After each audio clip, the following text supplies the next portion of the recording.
You are in the supermarket, everything seems fine, and then, without warning, your child is on the floor, screaming, hitting, completely unreachable. You try to talk to them, nothing. You try to comfort them, nothing. You offer them what they wanted, still nothing. And somewhere behind you, someone mutters, that child just needs more discipline. What your child was experiencing in that moment was not a tantrum, it was a meltdown. And the difference between those two words changes everything how you respond. Let me give you the clearest possible distinction between a tantrum and a meltdown because they can look identical from the outside but they are completely different on the inside. A tantrum is goal oriented. The child wants something, a toy, a snack, more screen time. They don't have the words or the emotional regulation to ask for it differently. So they cry, they scream, they push. But, and this is crucial, they are in control of their body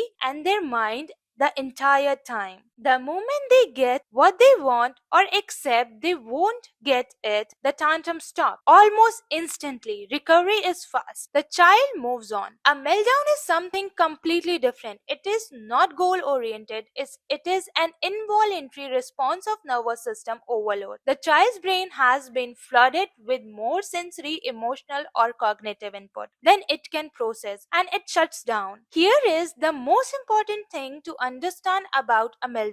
It continues even after the child gets what they wanted because in many cases the child doesn't even know what they want. The meltdown is not about wanting something, it is about the nervous system that is completely overwhelmed. And because it is not willful behavior, it cannot be stopped by reward system. It cannot be stopped by discipline. It cannot be stopped by reasoning. The brain is not available for any of those things right now. What most parents don't know is that every meltdown has three distinct stages, and recognizing them changes how early you can intervene. First, stage 1, the build-up. This is where the nervous system is filling up, like a cup filling with water. Your child may become quieter, more rigid, more irritable. They might start stimming more, rocking, flapping, repeating phrases. They are telling you in the only language they have, I'm getting close to my limit. Stage 2, the peak. This is what people see and mistake for a tantrum: screaming, crying, hitting, biting, running away. Or the opposite, complete withdrawal, shutting down, going silent. Both are meltdowns. They just look different. At this stage, intervention is limited. The nervous system needs to move through it. Stage 3, the recovery. Unlike a tantrum, recovery from a meltdown takes time. Your child may be exhausted, disoriented, or deeply ashamed. They may not remember everything that happened. This is not a performance, this is genuinely neurological exhaustion. So, what actually triggers a meltdown? Sensory overload. Loud sound, bright lights, crowded spaces, certain texture. The nervous system hits its limit. Disruption to routine. A change in plan, a different route home, an unexpected visitor.